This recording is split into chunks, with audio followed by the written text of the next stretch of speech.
je suis ravie de vous retrouver aujourd'hui pour vous faire ma petite sélection de dramas printaniers. À la base, cette vidéo, je devais vous faire aussi une sélection de romans printaniers, sauf que je me suis rendu compte que je n'avais pas tant que ça de romans printaniers, ou en tout cas qui fassent référence à des sentiments que l'on puisse rapprocher au printemps. Je n'avais pas grand chose dans ma bibliothèque et dans ce que j'avais lu tout court. Du coup, ce sera une sélection 100% drama. Je vais vous présenter 5 dramas de pays d'origine différents.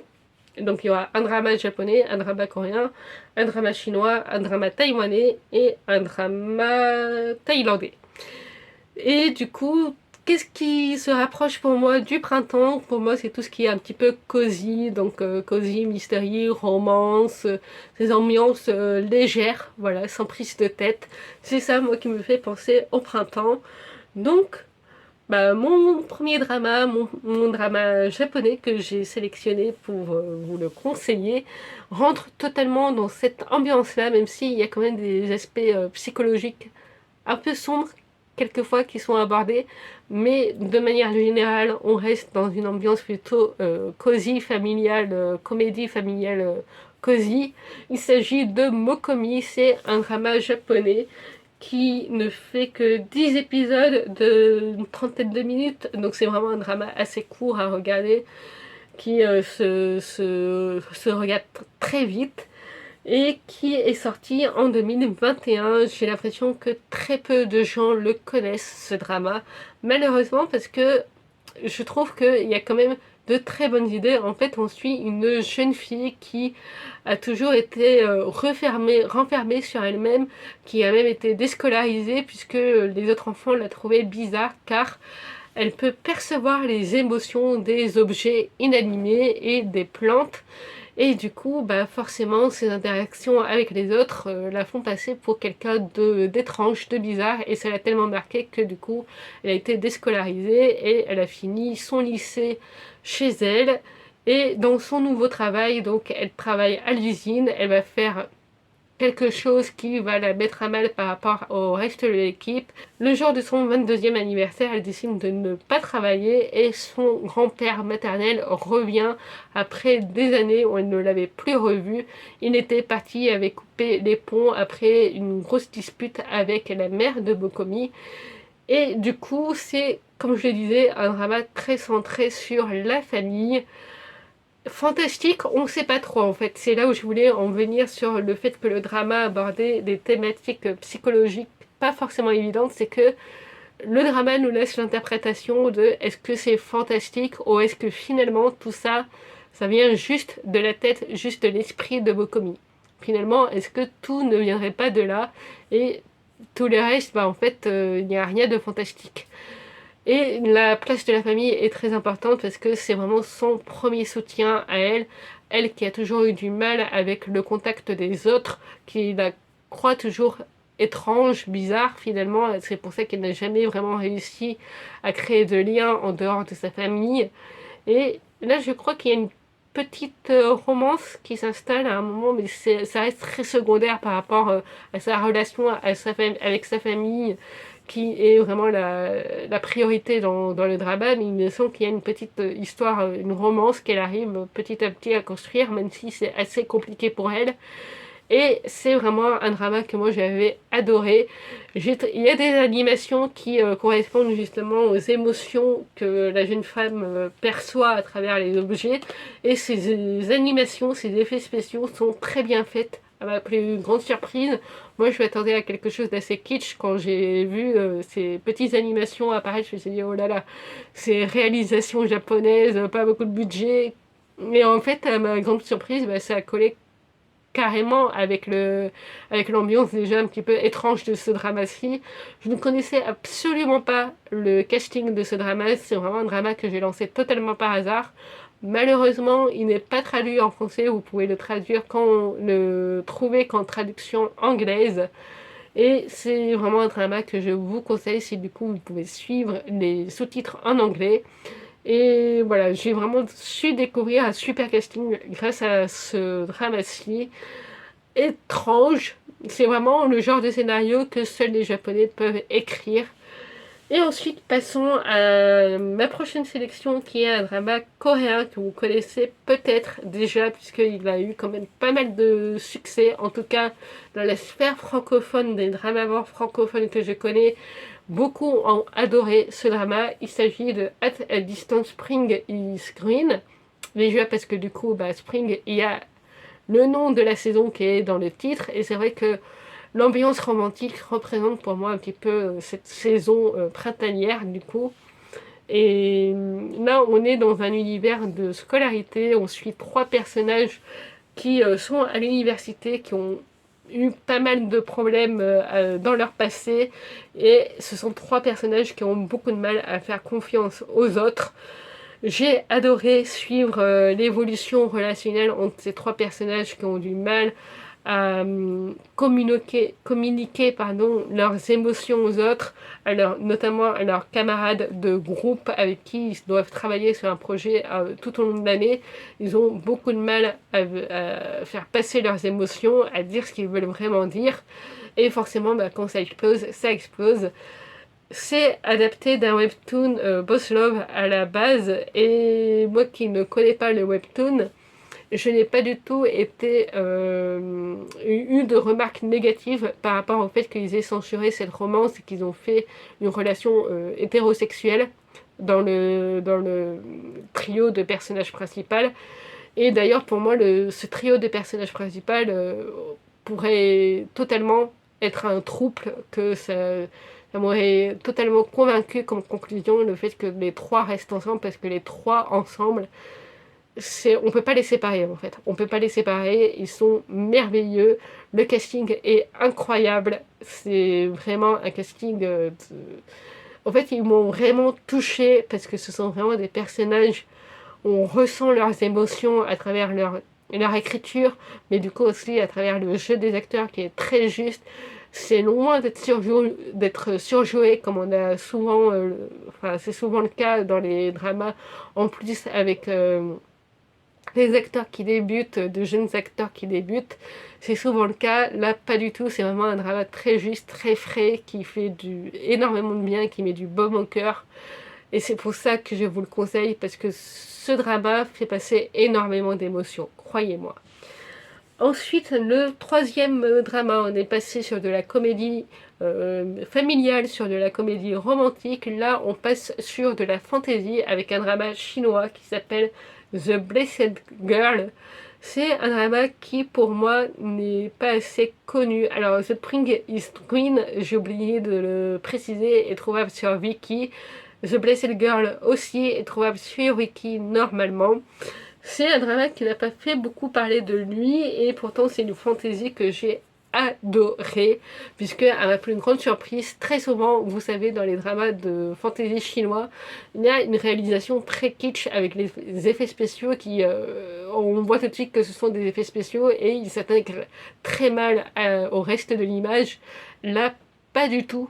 Pas du tout, j'ai vraiment été très agréablement surprise par les effets spéciaux, par la manière dont ils apparaissaient aussi fluidement dans l'image, comme s'ils faisaient vraiment partie de l'image. En fait, il y a des vaisseaux, par exemple le vaisseau poisson qui est magnifique, il y a un vaisseau poisson qui vole, il est magnifiquement bien réalisé, et c'est vraiment rare, tellement rare que c'est vraiment ce qui m'a plu en priorité dans ce drama. Il m'en a mis visuellement plein la vue.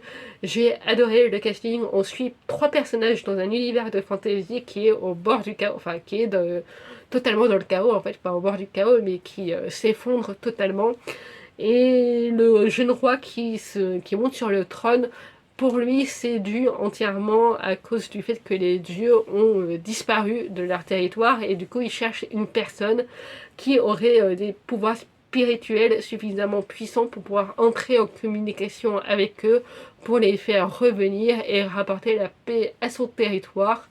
Et il va trouver une jeune fille qui, pour lui, possède totalement ses pouvoirs suffisants pour pouvoir communiquer avec les dieux.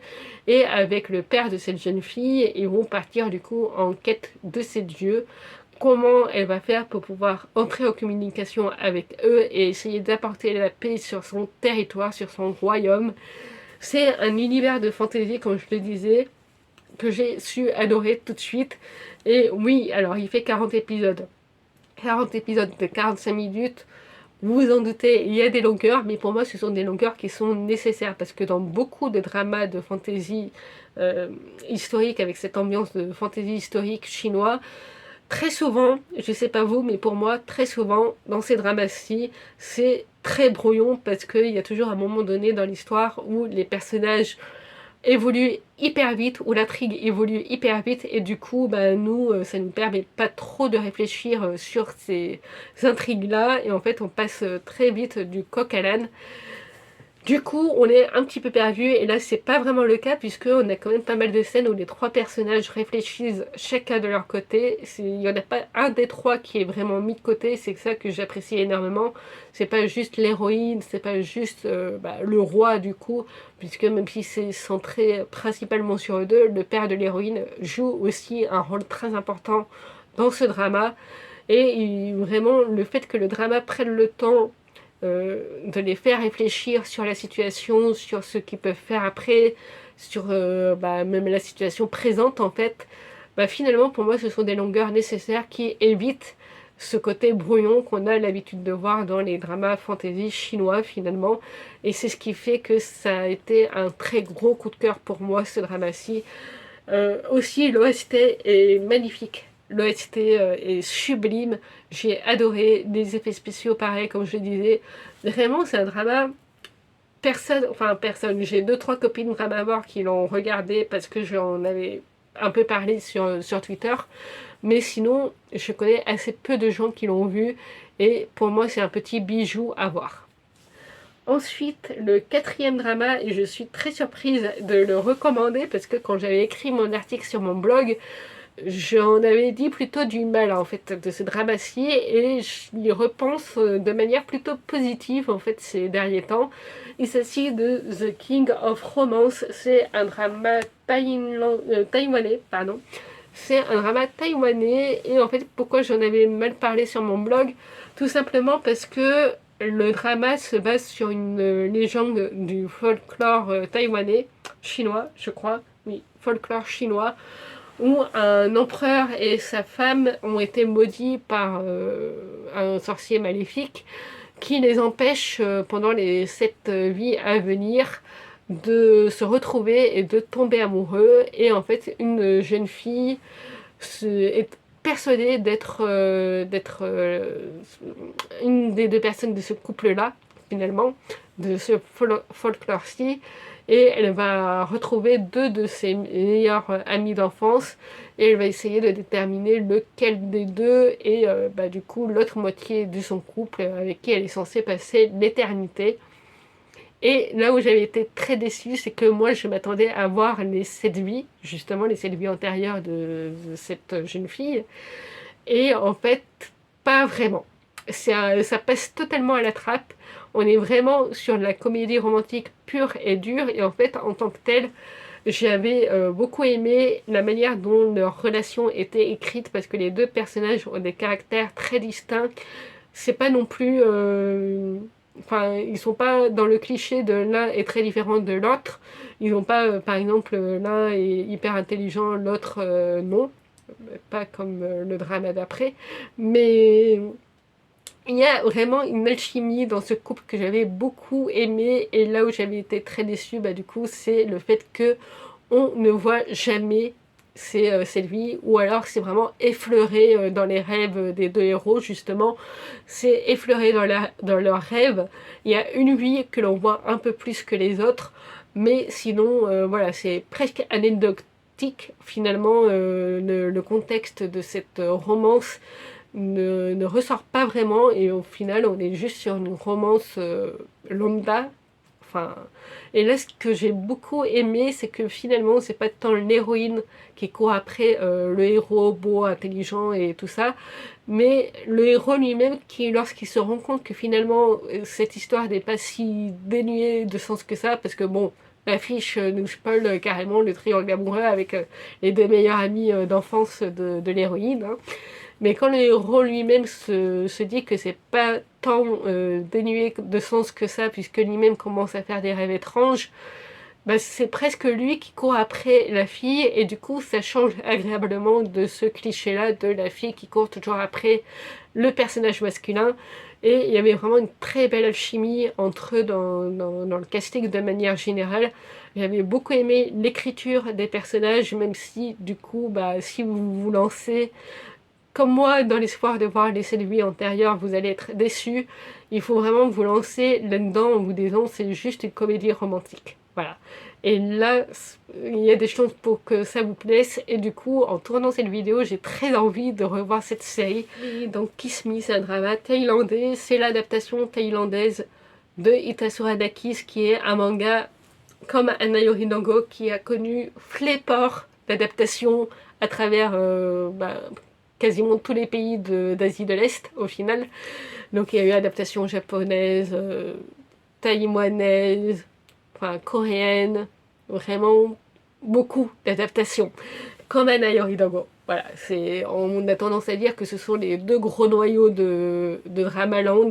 T'as Anayo Hidogo, Hitasura Dakis, et donc Kiss Me est souvent cité comme étant la meilleure adaptation de Hitasura Dakis, si on ne prend pas en compte l'adaptation de 2016 ou 2013, je sais plus, je crois que c'est 2013, de Hitasura Dakis, qui est aussi très réussi, mais Kiss Me est pour moi la meilleure.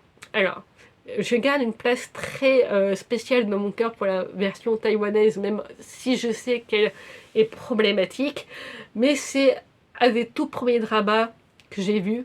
Quand j'ai commencé les dramas, c'est un des tout premiers que j'ai vu, donc il a une place particulière dans mon cœur.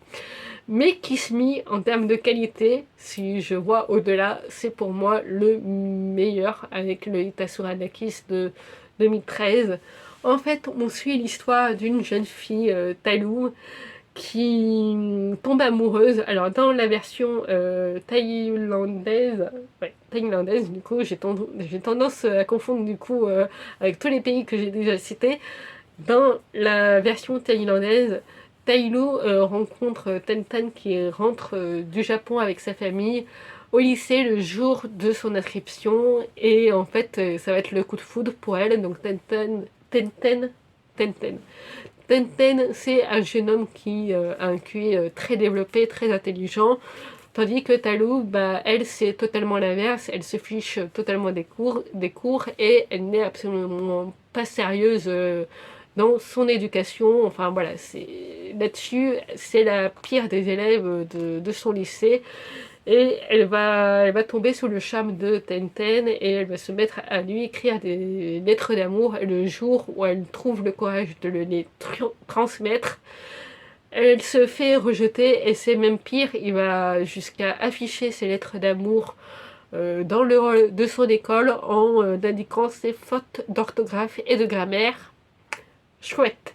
Comme première rencontre, enfin pas première rencontre du coup, mais comme première impression, chouette, ça donne envie.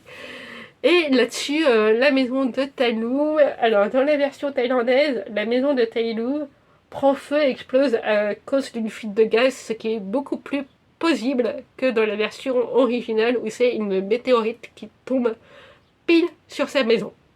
Et donc là, c'est une fuite de gaz. Et du coup, sa maison explose et elle est obligée de déménager avec son père. Et un ami d'enfance de son père lui propose de l'héberger, sauf que surprise, son ami d'enfance, c'est le père de Tenten. Donc Tailou va devoir vivre avec le mec qu'il a rejeté devant tout le lycée en affichant ses lettres d'amour. J'adore ce drama, j'avais adoré, ça fait très longtemps que je ne l'ai pas vu, c'est pour ça que j'ai très très très envie de le revoir. Je pense que je vais le revoir ce soir. Je sais pas pourquoi, là, en tentant cette vidéo, donc ce soir, la vidéo sort mardi, ce soir pour moi c'est lundi, et j'ai très très envie de me revoir ce drama parce que ça me manque. C'est des histoires qui sont sans prise de tête, ça fait pas réfléchir, c'est des amours, des histoires de comédie romantique, de tout ce qu'il y a de plus basique, mais ça me manque. Mais ça me manque parce que je regarde quand même beaucoup de dramas avec des histoires assez lourdes. En ce moment, je suis à fond dans plusieurs thrillers en même temps. Donc ça me permet un petit peu d'alléger tout ça. Et je pense vraiment que je vais commencer à regarder du coup, regarder Kiss Me que je n'ai pas vu depuis très très longtemps. Donc voilà, je crois que j'ai fait un petit peu le tour de tous les dramas que j'avais envie de vous présenter dans cette vidéo. Vous dites-moi quel drama vous me conseillerez, ou quel drama vous conseillerez à la communauté en commentaire, quel drama pour la saison en cours. Alors la saison en cours est déjà bien entamée, mais comme on dit, mieux vaut tard que jamais. Et du coup, dites-moi aussi si vous êtes partant pour une vidéo de ce type pour toutes les saisons, donc que je le fasse aussi pour l'été, pour l'automne, pour l'hiver. Et moi, je vous donne rendez-vous très bientôt pour d'autres aventures sur la chaîne.